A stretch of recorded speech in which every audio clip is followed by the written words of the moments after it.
ವೀಕ್ಷಕರಿಗೆ ವಾರದ ಅತಿಥಿ ಕಾರ್ಯಕ್ರಮಕ್ಕೆ ಆತ್ಮೀಯವಾದ ಸ್ವಾಗತ.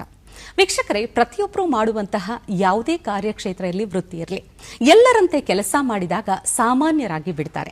ಆದರೆ ಎಲ್ಲರೊಳಗೊಂದಾಗಿಯೂ ತಮ್ಮದೇ ಆದ ವಿಭಿನ್ನತೆಯ ಮಾರ್ಗ ಕಂಡುಕೊಂಡು ಇನ್ನೂ ಒಂದಷ್ಟು ಜನರಿಗೆ ಮಾರ್ಗದರ್ಶಕರಾಗಿ ಸ್ಫೂರ್ತಿ ನೀಡುವಂತೆ ಕೆಲಸ ಮಾಡಿದಾಗ ಸಾಧಕರೆನಿಸಿಕೊಳ್ತಾರೆ. ಅಂತಹ ವಿಭಿನ್ನತೆ, ಕ್ರಿಯಾಶೀಲತೆ, ಚತುರತೆಯಿಂದ ಕಾರ್ಯನಿರ್ವಹಿಸ್ತಾ ಇರುವಂತಹ ಮಹಿಳಾ ಸಾಧಕಿ ಇವತ್ತಿನ ನಮ್ಮ ಅತಿಥಿಯಾಗಿದ್ದಾರೆ. ಇವರ ದೃಷ್ಟಿಕೋನದಲ್ಲಿ ರಾಜಕಾರಣದ ವ್ಯಾಕರಣವೇ ಬದಲಾಗಿ ಹೋಗಿದೆ, ವ್ಯಾಖ್ಯಾನವೇ ಬೇರೆಯಾಗಿದೆ. ನಿರಂತರ ಓಡಾಟ, ಬಿಡುವಿಲ್ಲದ ಕೆಲಸ, ಬದಲಾವಣೆ, ಸುಧಾರಣೆಗಳ ನಡುವೆಯೇ ಇವರು ಉತ್ಸಾಹದ ಚಿಲುಮೆ ಇಂತಿದ್ದಾರೆ. ಇವರ ವಿದ್ಯಾಭ್ಯಾಸವನ್ನ ನೋಡಿದಾಗ ಹುಳುಕು ದಂತಗಳನ್ನ ರಿಪೇರಿ ಮಾಡುವಂತಹ ದಂತ ವೈದ್ಯ. ಆದರೆ ಇವರು ಈಗ ಅಲಂಕರಿಸಿರುವಂತಹ ಹುದ್ದೆಯನ್ನ ನೋಡಿದಾಗ ವ್ಯವಸ್ಥೆಯಲ್ಲಿನ ಹುಳುಕುಗಳನ್ನ, ಸಮಾಜದಲ್ಲಿನ ಕೊಳಕುಗಳನ್ನ ರಿಪೇರಿ ಮಾಡುವಂತಹ ಶಕ್ತಿಯುತ ಮಹಿಳೆಯಾಗಿ ನಿಲ್ತಾರೆ. ಯಾಕಂದ್ರೆ ಇವರಿಗೆ ನಿಜವಾಗ್ಲೂ ಬದಲಾವಣೆ, ಸುಧಾರಣೆಯ ಬಗ್ಗೆ ಎಷ್ಟು ಪ್ರಗತಿಯ ಬಗ್ಗೆ ಎಷ್ಟು ಕಾಳಜಿ ಅಂದಾಗ ನಮಗೂ ಕೂಡ ನೋಡಿದಾಗ ಖುಷಿ ಆಗುತ್ತೆ. ಅದರಲ್ಲೂ ಒಂದು ಆಯೋಗದ ಅಧ್ಯಕ್ಷರಾಗಿ ಇವರು ಮಾಡ್ತಾ ಇರುವಂತಹ ಕೆಲಸಗಳನ್ನ ನೋಡಿದಾಗ ಈ ಆಯೋಗದ ಕಾರ್ಯಕ್ಷಮತೆ, ವ್ಯಾಪ್ತಿ, ವಿಸ್ತಾರತೆಯ ಅರಿವು ನಮಗಾಗತ್ತೆ.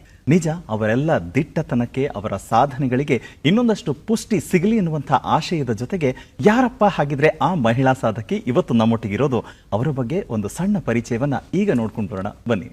ಉತ್ಸಾಹದ ಚಿಲುಮೆ, ದಿಟ್ಟ ಮಹಿಳೆ, ಪ್ರಸ್ತುತ ಕರ್ನಾಟಕ ರಾಜ್ಯ ಮಹಿಳಾ ಆಯೋಗದ ಅಧ್ಯಕ್ಷೆಯಾಗಿರುವ ಧೀಮಂತ ನಾಯಕಿ ಡಾಕ್ಟರ್ ನಾಗಲಕ್ಷ್ಮಿ ಚೌಧರಿ. ಬಾಲ್ಯದಿಂದಲೇ ನಾಯಕತ್ವದ ಗುಣಗಳನ್ನು ಅಳವಡಿಸಿಕೊಂಡಿರುವ ನಾಗಲಕ್ಷ್ಮಿಯವರು ಶಾಲಾ ದಿನಗಳಲ್ಲೇ ಚುನಾವಣೆಗಳಲ್ಲಿ ಸ್ಪರ್ಧಿಸಿ ನಾಯಕಿಯಾಗಿ ಹೊರಹೊಮ್ಮಿದವರು. ಬೆಂಗಳೂರು ವಿಶ್ವವಿದ್ಯಾಲಯದಿಂದ ಬಿಡಿಎಸ್ ಪದವಿ, ರಾಜೀವ್ ಗಾಂಧಿ ಆರೋಗ್ಯ ವಿಜ್ಞಾನ ವಿಶ್ವವಿದ್ಯಾಲಯದಿಂದ ಎಂಡಿಎಸ್ ಸ್ನಾತಕೋತ್ತರ ಪದವಿ ಪಡೆದು, ಉದಯಪುರದ ಪೆಸಿಫಿಕ್ ವಿಶ್ವವಿದ್ಯಾಲಯದಿಂದ ದಂತ ವೈದ್ಯಶಾಸ್ತ್ರದಲ್ಲಿ ಪಿಎಚ್ಡಿ ಪೂರೈಸಿದ್ದಾರೆ. ತುಮಕೂರಿನ ಶ್ರೀ ಸಿದ್ಧಾರ್ಥ ದಂತ ವೈದ್ಯಕೀಯ ಕಾಲೇಜಿನಲ್ಲಿ ಉಪ ಪ್ರಾಂಶುಪಾಲರಾಗಿ ಸೇವೆ ಸಲ್ಲಿಸುತ್ತಾ ಬಂದಿದ್ದಾರೆ.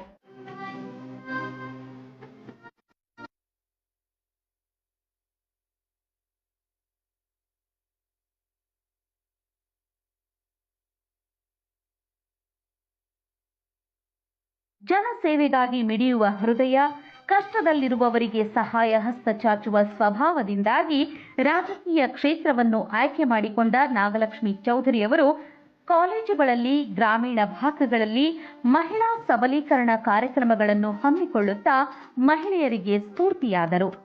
ಮುಂದೆ ಕರ್ನಾಟಕ ಕಾಂಗ್ರೆಸ್ ವೈದ್ಯಕೀಯ ಸಂಘದ ಕಾರ್ಯಕಾರಿ ಸದಸ್ಯೆಯಾಗಿ, ಕೆಪಿಸಿಸಿ ಮಹಿಳಾ ಘಟಕದ ಉಪಾಧ್ಯಕ್ಷ